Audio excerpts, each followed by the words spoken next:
500 million richest people is only 7% of the world's population. But this 7%, the 500 million richest, are responsible for 50% of the carbon dioxide emissions, while the poorest 50% accounts for only 7% of the emissions.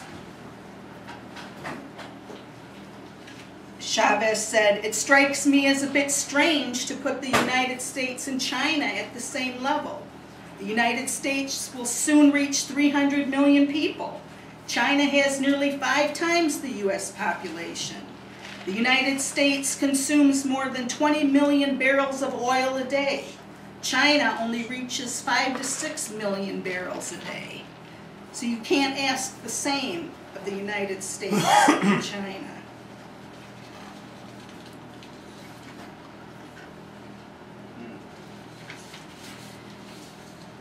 The total income of the 500 richest individuals in the world is greater than the income of the 416 million poorest people. 2.8 billion people live in poverty on less than $2 a day, representing about 40% of the Earth's population, receiving only 5% of the world's income. Each year, over 9 million children die before reaching their 5th birthday, and almost 100% of these deaths occur in the poor countries. Infant mortality is 47 deaths per 1,000 live births, but is only 5 per 1,000 in rich countries. Life expectancy on the planet is 67 years. In rich countries, it is around 79 years, while in some poor countries, it is only 40 years. There are 1.1 billion people without access to potable drinking water, 2.6 billion people without sanitation services. Over 800 million people are illiterate, and over 1 billion people every day are hungry.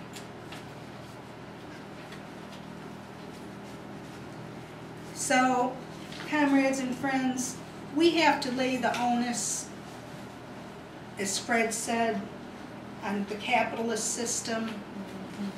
They won't voluntarily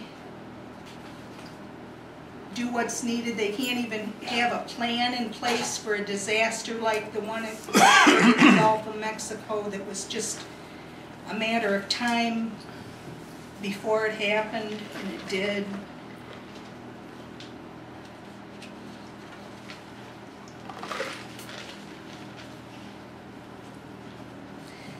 You know, people talk about saving the planet.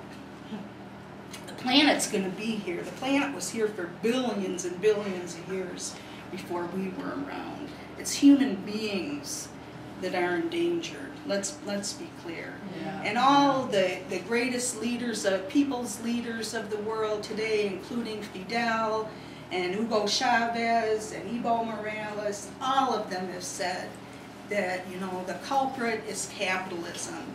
That we can have that knowledge that capitalism is the cause of environmental degradation and the destruction of the earth and of species. But that's not enough. We have to fight for a socialist system that puts the needs of the people and the planet first. You know,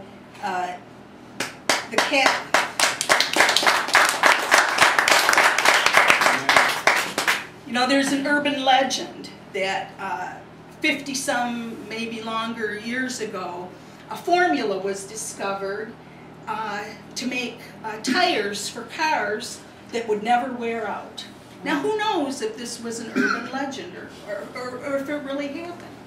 But it was squashed because, well, there's no profit for the tire companies and the automotive companies if you don't need to replace the tires on your car. And we can only imagine the same kind of scenario that might exist in terms of cures for different diseases that go on because the profit motive demands that the pharmaceutical companies have to continue to reap these huge profits. If there was a cure for cancer, why? What would happen to their profits? Exactly. Exactly. So, comrades and friends, we need to, we need to be serious about struggling to overturn the capitalist system, to fight for socialism. We have to fight for those that can't fight for themselves. That's right. We have to think of those poor oil-soaked birds in the Gulf. We got to fight for them. If you're not, sometimes I feel like, well, I'd be a better socialist if I had as much sympathy for human beings as I do for those poor creatures that are suffering right now, that don't know what's happening to them. Let's overturn this rotten, horrible system. Yes.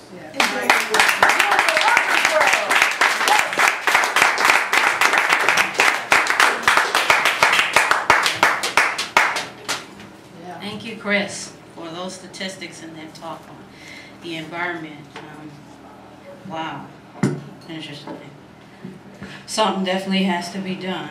I mean, what good is it if, you're making all these profits, right? Everybody's dead, you walk outside your door and you have to wear a spacesuit. You know what I'm saying? I mean, come on. That's just